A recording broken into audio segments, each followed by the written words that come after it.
Na novinarski konferenci Slovenija upad pozicij so predstavniki Gospodarske zbornice Slovenije prikazali problematiko črpanja EU sredstev, opozorili na odprta vprašanja pri sanaciji mostov ter predstavili stališča gospodarstva do ključnih aktualnih tematik. Nobena politika, nobena vlada doslej se ni lotila problema tam, kjer so izvirni grehi za stanje, v kakršnem smo.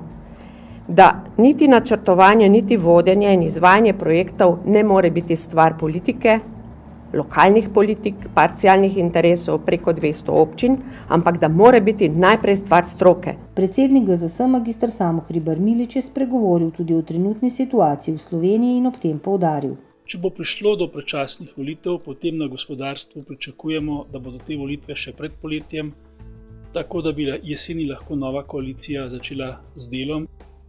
Člani upravnega odbora Gospodarske zbornice Slovenije so se strinjali, da je do konca leta 2020 s ponovnim zagonom investicijskega cikla v energetiki in infrastrukturi ter s povečanjem izvoza in turizma mogoče odpreti 83.000 novih delovnih mest, vendar le ob odpravi številnih birokratskih ovir.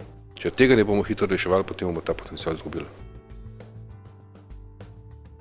GZS Center za mednarodno poslovanje je ob obisku češkega predsednika v Sloveniji organiziral Slovensko-češki poslovni forum z bilateralnimi poslovnimi razgovori. Udeležence sta nagovorila tudi predsednika obeh držav Borut Pahor in Miloš Zeman. Češki predsednik je med drugim poudaril velik pomen investicij za gospodarstvo. Because only investment creates new job opportunity. And every investment is the start for real economic growth. Na GZS je potekal ustanovni zbor Društva Slovensko-italijanski poslovni svet, ki se ga je udeležilo več kot 50 predstavnikov slovenskih podjetij.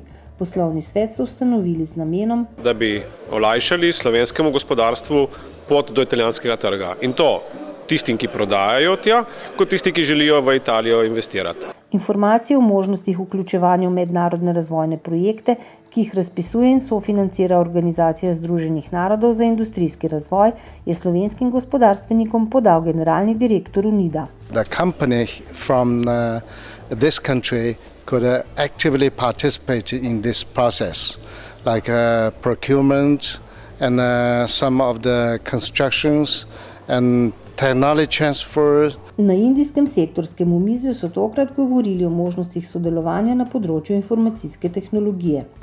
And today we have an industry that is worth $118 billion a year.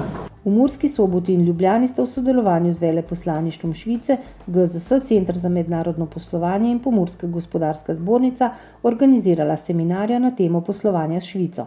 Poleg poslovnih priložnosti in poslovnih običajev pri poslovanju s švicarskimi podjetji so bile predstavljene predvsem posebnosti pri zaposlovanju delavcev v Švici. I think the main point is that you need to inform yourself what are the salaries, what are the wages in Switzerland and read about the laws we have. Na GZS je bila predstavljena monografija Portreti dosežkov v gospodarskem razvoju Slovenije, ki prikazuje 332 nagrajencev Gospodarske zbornice Slovenije za izjemne gospodarske in podjetniške dosežke ter hkrati zajema strokovni pogled na gospodarski razvoj Slovenije skozi 4 desetletja. Knjiga je pečat časa, je prispevek slovenski nacionalni in gospodarski zgodovini. Bančno plačilno obvezo kot nov plačilni instrument, ki v mednarodnem poslovanju pomeni manjše tveganje, večjo varnost in učinkovitost, je na strokovni konferenci predstavil Urs Kern, odgovoren za prodajo, trgovino in dobavno verigo proizvodov SWIFT. Konferenco je pripravila GZS v sodelovanju s Centrom za poslovno usposabljanje. The bank payment obligation is a new payment term for international trade.